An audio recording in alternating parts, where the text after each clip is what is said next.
Hey, this is Mark Deal, and I'm probably best known within the podcasting circles as the organizer of Podcast Atlanta and the admin of a couple of Facebook groups such as the Podcast Editors Club and Podcast Guest Experts.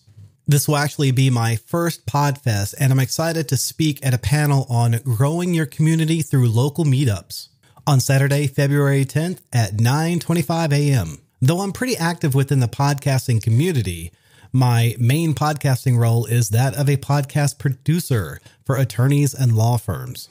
So with that having been said, here's the episode highlight that I am submitting. It's one of the shows I work on called EB5 Investment Voice.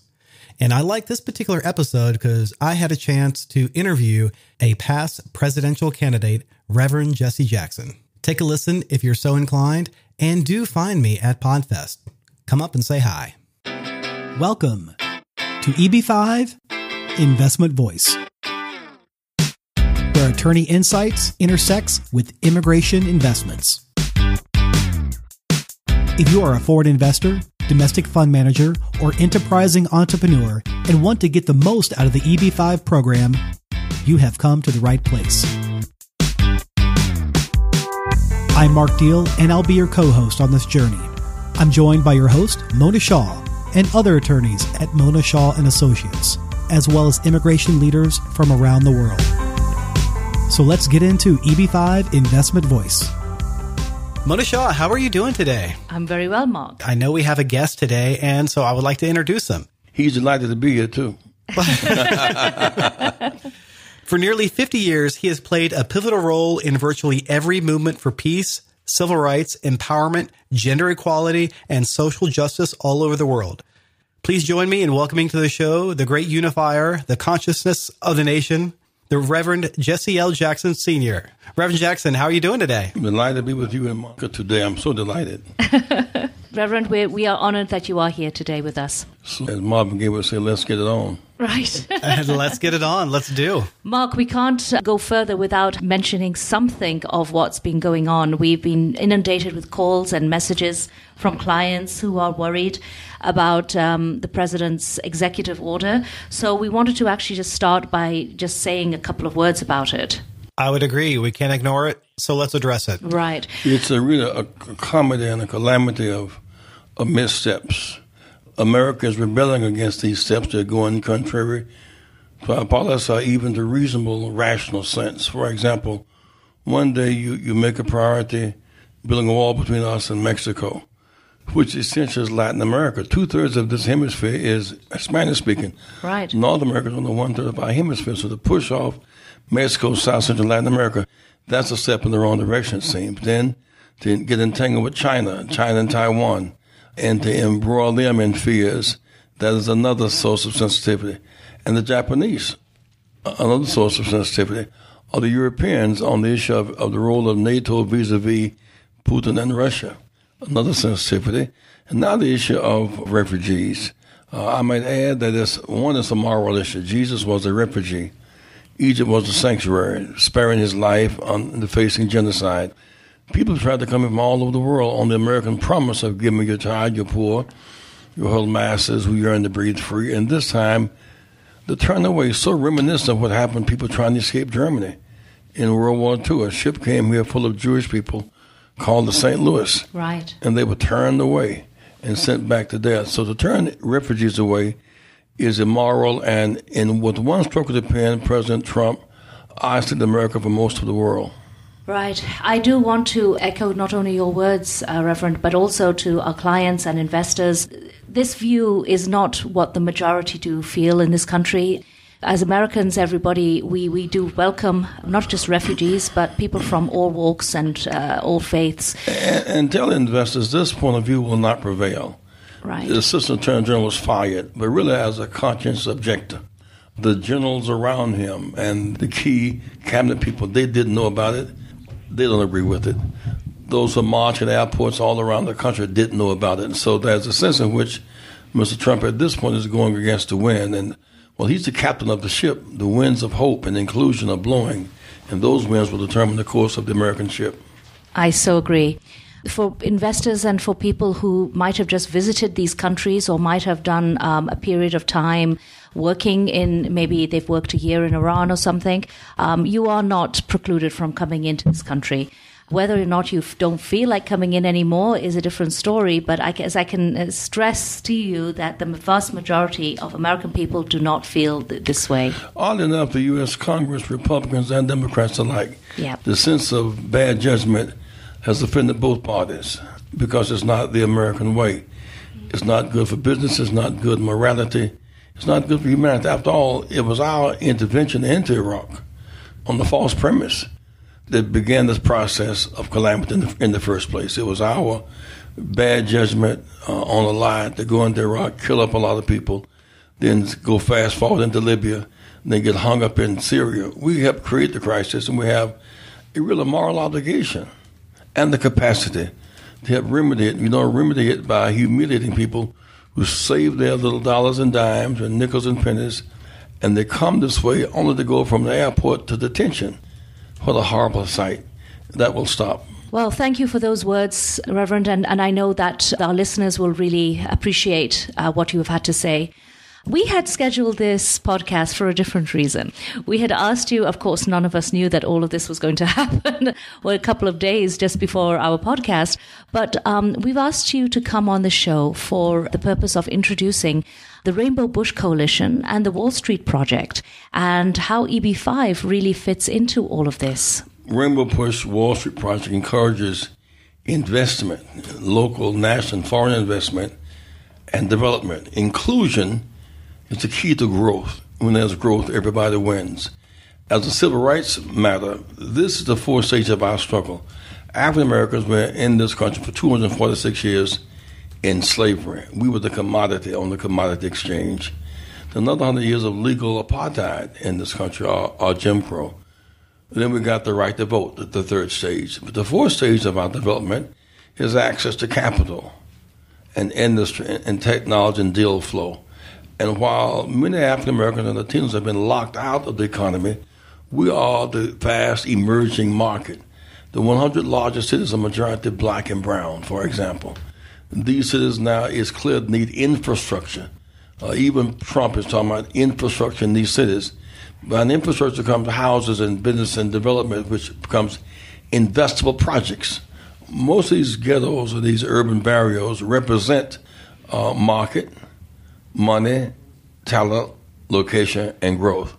They're underserved, they're undercapitalized, so they're really ripe for investors, global. Right.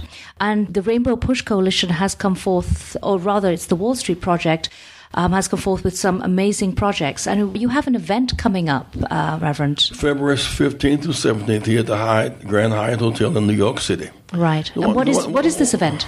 Well, it's bringing investors together. We open up on the 15th with ministers from around the nation who themselves, their congregations, are large consumers and investors. Another will be the business people who've been dealing on Wall Street, getting access to deals and being a part of deals, and Silicon Valley, right, which is part of our work. The third is reaching out in the international community. A lot of Africans will be here from South Africa, Nigeria, and Equatorial Guinea, but they're welcome from Iran and around the world. We're looking for investors with whom we can co-partner and green line the red line zones. And where would the investments be? Would it be in New York City or would it be in other areas? Oh, it should not be limited to New York City after all. Right. The greatest American city is Chicago, by the way. Just passing. But really, not only is it the big cities like New York and Chicago and L.A., but a lot of medium-sized cities with 250,000 people right. are the growth cities in the country today.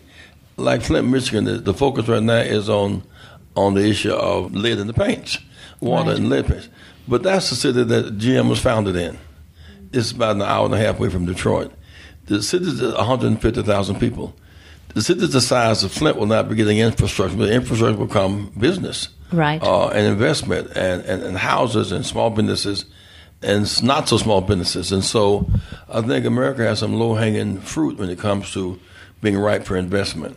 Right, and we are reaching out to developers all over the country to actually take part, perhaps attend this event, if not help donate to the event, and really bring your ideas as far as projects are concerned, Let right? me give you, with all the focus now on the violence in these cities, in part because guns in, drugs in, jobs out, has been a kind of abandonment policy. But now abandoning these cities has become too expensive. Therefore, there's a renewed look at what is the value of these cities. Well, if there's a White House conference, which we're urging, on urban reconstruction, violence causes and cures, we have to stop the violence. Secondly, gender and racial disparities. Thirdly, the impact of poverty on people's lack of growth and lack of development, where people learn to invest and save, not just spend and consume. But if you're going to reconstruct, suppose you begin to remove lead paint and lead out the water jobs. You begin to cut down the weeds and the grass, landscapers, jobs, demolish those structures that cannot withstand any more development, jobs.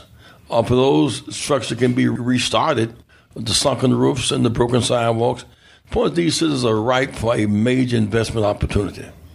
A natural marriage with EB5, one would say, with all of the job creation. It's an absolute marriage for HB5 because, when we're concerned, we're committed to the HB5s philosophically. Yeah. We believe in the Rainbow Coalition. We think that one mistake has been made with such a vertical gap between the surplus culture and the deficit culture, those who have more than they need, right, and those who don't have enough, is that we globalize capital without globalizing human rights and workers' rights and investment opportunities and children's rights and environmental security.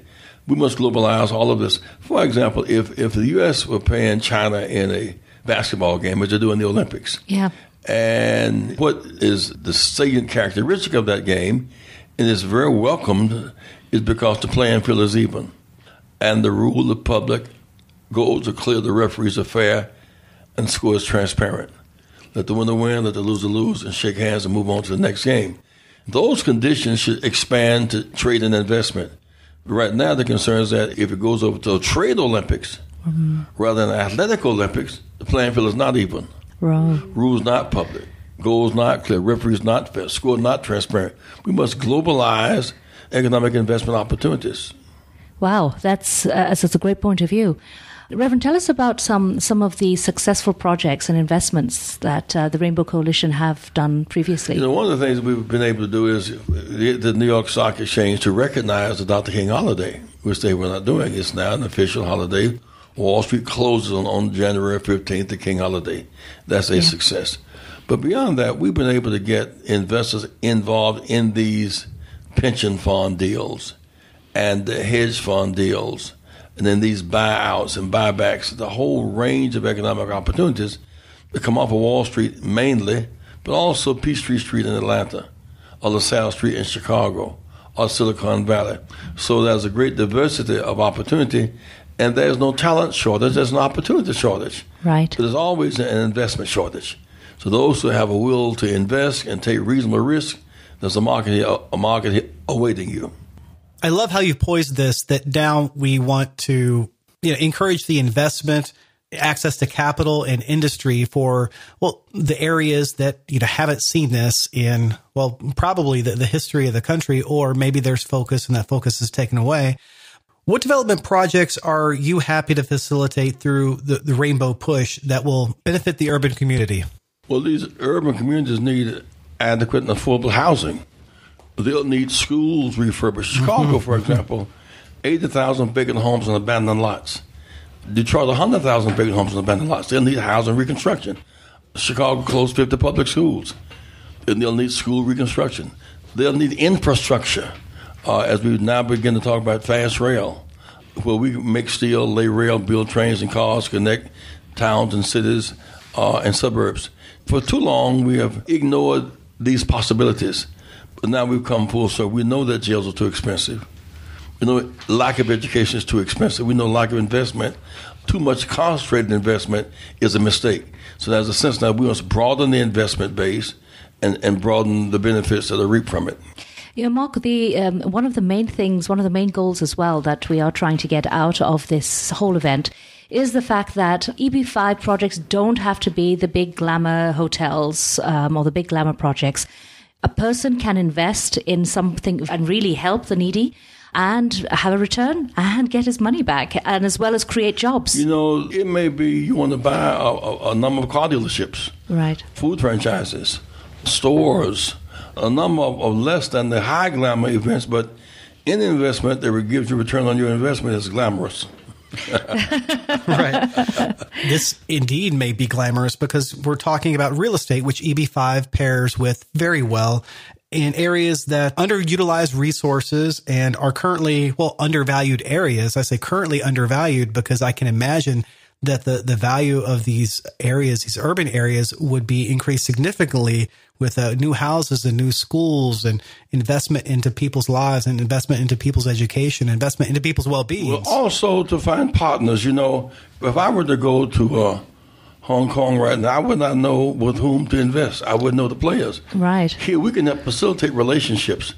The key African-American and Latino, like Loop Capital and Ramirez Capital, Hispanic, or Seba Capital, the female firm, the people who are investing, your investment peers for HB5 workers, will be at this conference. And then you can determine what should be lucrative priority investments and where the investment zones are. Because if you decide to green line the red line zones, capital has a way of following capital. I think it was last week, Senator Feinstein and Senator Grassley introduced a bill into Congress to get rid of or to eliminate the EB5 program completely. Of course, everybody's going to oppose this bill, so we're not particularly worried. But I do want to send a message out to people who cannot see the good that EB5 can do. If we can just direct investors to projects where, again, there's not only job creation, but we're doing some good to the country and to humanity. And it's not at any taxpayer's expense. I mean, there's not a penny going out of the taxpayer's money.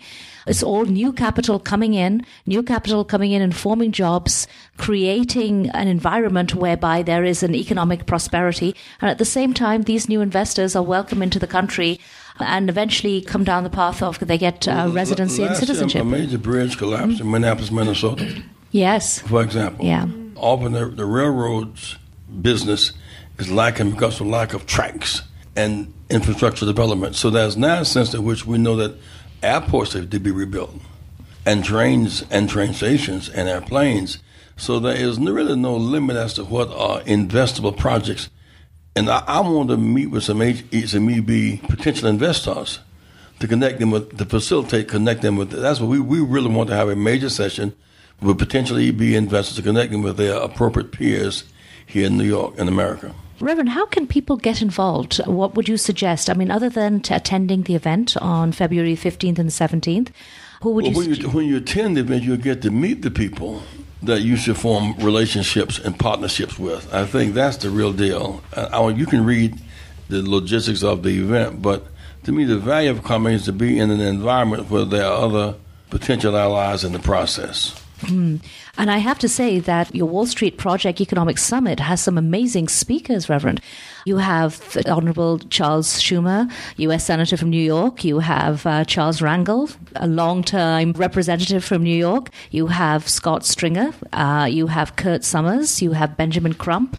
Ed Gordon, he's an award-winning journalist. Susan Taylor. Kurt Summers is the treasurer in the city of Chicago. Yes, that's right. And we have other state treasurers who deal with state pensions. So part of our concern would be pensions and beyond pensions, how do you get into the next level of capital, which is hedge funds. And so hedge funders will be here as well. Fantastic. And of course, everybody must register. If you want to know about registration, Mark, we can tell the audience they can get in contact with us, and then we can put them in contact with the right people. The ministers' event kicks it off. Ministers, because they're so influential in the market. Yeah. That's $150 a plate, a $1,500 luncheon. But the gala on Thursday night, featuring the singing of People Bryce, among others, is $4,000 a table. It's a good chance to meet peers. I cannot place for investors coming into the States. You know the science of capital. That's why you pursue EB opportunities. But you may not know the people. You may not know partners. And the key to this thing is you do business with people that you know and trust and like. If you don't know people or don't trust and don't like them, you never do business with them. And so we're expanding the base of the marketplace. Right, and so for investors who have come in, and maybe they've come in with their green card, if they've applied for some a really good EB5 project, and they're here, what they can do here is unlimitless. They can meet investors, and meet developers. Even in the rush of times, given what happens this weekend, green cards are permitted. Reverend Jackson, I do want to ask you a question. You have an active history in the civil rights movement. You got your start on the pavement, as it were, and have witnessed the fight for civil rights firsthand through your own evolution and expansion with greater influence, and continue to be at the ground level of many of these movements. We're starting to see a resurgence of that now for, well, the immigrant community, based off of the bans that the President of the United States have put into place against some of these nations. Do you see any corollaries with what's happening with the immigrant community right now, and based off what you've personally witnessed? There are some unfounded fears about immigrants. They have not been the source of violence, number one. They've been the source of growth. They're not taking jobs. Their development represents growth. Their involvement is not a zero-sum game. It is, in fact, growth. But let's go a step further. The jobs that are being lost are lost to technology. The coal mining industry, as we've known it, may never come back. It may not be necessary to come back, for example. Many years ago, you go to an automotive plant, you wear your tough, hard shoe, hard hat, greasy uniform. You could almost eat off of the floor of an automotive plant now. It's so automated. It's just a matter of pushing buttons and making the right connection. So the world's educational demands are changing. So whether you're a HB worker, or H1B worker, or EB worker, that's the demand of this world. A greatness of America is expanding its tent. This idea given by Emma Lazarus on the Statue of Liberty, give me you're tired, you pull your huddle masters, you yearn to breathe free, that welcome mat still is there. I would certainly hope so. Well, you can see, interesting enough, you would not know just how deep the roots are of appreciating immigrants if you had not seen the demonstration in the last few weeks. Right, that's true. We had no way of kind of evidencing or proving that there was such sensitivity to this issue. Even this weekend, Reverend, even yesterday. Just yesterday there was a demonstration down here in Madison. Most people who are marching are not immigrants. These are people already here. Right. These are demonstrations about immigrants, for immigrants, but not by them, because many of them are afraid to march. But the basic American public is saying, this is not who we are. Agreed. We stand to look at the world through a door, not through a keyhole. Yeah, I was at a demonstration a couple of days ago in Atlanta, and you're right. It was a very diverse, very mixed group of people. There were some people that were either the sons and daughters of immigrants, maybe they were immigrants themselves, but they were also the community as a whole. You know, as you mentioned earlier, one of your examples of Germany and in the Jewish community, there were a lot of people from the Jewish community there basically saying, you know, we've seen this before. We don't like this. You don't want to go down this path that our community has felt in the past. And it was very peaceful, very respectful, but a lot of people had some strong feelings about what's happening. And it's very critical to note that although the president has signed a couple of executive orders, that a majority of the United States and a lot of the major metropolitan areas don't feel that way. It's a very inclusive area. Well, there are kind of five groups that make up America. There are the slave tradition, those who came out of 246 years of slavery. There are immigrants, there are refugees, and there are those who are American-born of immigrants, and there are those who are already domiciled here. Those peoples make up America, and we are going forward by hope. We're not going backwards by fear. Yeah, I agree. I agree. Wholeheartedly. Let's talk a little bit more about Rainbow Push, the Wall Street Project, and the Economic Summit that's coming up. It will be at the Grand Hyatt Hotel in New York City, February 15th through 17th. You can register now, and you can give them details on how and where they can register. I'll certainly cover those details at the end of the show, but let's talk a little bit about what's going to happen at the summit. Anxious to facilitate the meeting between investors from abroad, the EB workers, investors, and those who are already here. We want to help facilitate that meeting, of those meetings. That would be fantastic, Reverend, and would be honored to be able to assist the facilitation. Citigroup will be here, and Wells Fargo will be here. The major banks also will be here. Right. And we're looking also for good developers who understand the EB5 world to be able to reach out and look at some of the projects that the Wall Street Summit is going to be presenting. In all fairness, relative to Trump, There's a big headline today is he's looking for enterprising H-1B workers trained. Yes. He's looking for EB investors who can make a contribution. So once he gets past some of this diversionary stuff he's involved in, on the business side, he's pro-business, he's pro-investment. He's very pro-investment. He's very pro-EB5. Yep. I mean, his son-in-law has already used EB5 in a couple of projects. They are aware of it. They do welcome investors coming in. For those who have any reasonable fears, there's no basis for it. Absolutely. Again, this is the annual Rainbow Push Wall Street Projects Economic Summit. I hope people will register and come. And if not, if they're not able to for some reason, I hope that at least they would be interested in knowing more and about... it's just $700 to register for the conference and $1,500 for the luncheons. Right. And $4,000 for the... It'd be a great gala on the night of the 16th. Well, we're going to reach out to all our local people, all our local EB5 friends and colleagues and I'm anxious partners. to meet with them. Let's have a special reception. We are, of course, talking about the 20th Annual Wall Street Project Summit and Fundraiser. And it's starting 2 weeks from the release of this episode. That is February 15th through 17th, 2017. It's at the Grand Hyatt, New York, which is right next to the Grand Central Station in New York City. Our very own Mona Shaw will be on the Urban Policy Panel as part of the Economic Summit covering EB5 topics.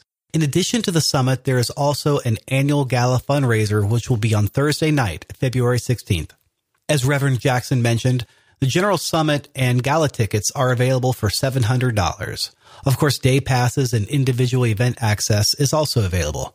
And if you want to host an entire table to seat 10 at the gala, well, that's available as well. Of course, this is more than just a summit. This is a fundraiser. Your ticket purchase will help the Wall Street Project continue to help underserved minorities have access to education, connections, as well as private capital they may not get otherwise. If you'd like to learn more about this event and even register, well, we've made it easy for you. We've embedded the link to the registration for this fundraiser right in your podcast player, or if you're listening to the show on our website at mshawlaw.com, you'll see a link right there on the bottom of the show notes page. Reverend Jackson, thank you so much for joining us today on EB5 Investment Voice. Thank you, sir. Thank you for being with us today on EB5 Investment Voice. The topics presented in this podcast is informational in nature and is not to be taken as specific legal advice. If you have questions on the topics presented in this episode or other investment immigration needs, please contact Mona Shaw and Associates. Mona and her attorney staff can be reached at mshawlaw.com. That's MSHAH law.com. Make sure you don't miss our next episode focusing on a different aspect of the EB5 program by subscribing to the podcast. While you're at it, leave us a rating on iTunes. If you really found this episode valuable, share it with someone else that could benefit from this information. Until then, I'll see you on the next episode of EB5 Investment Voice.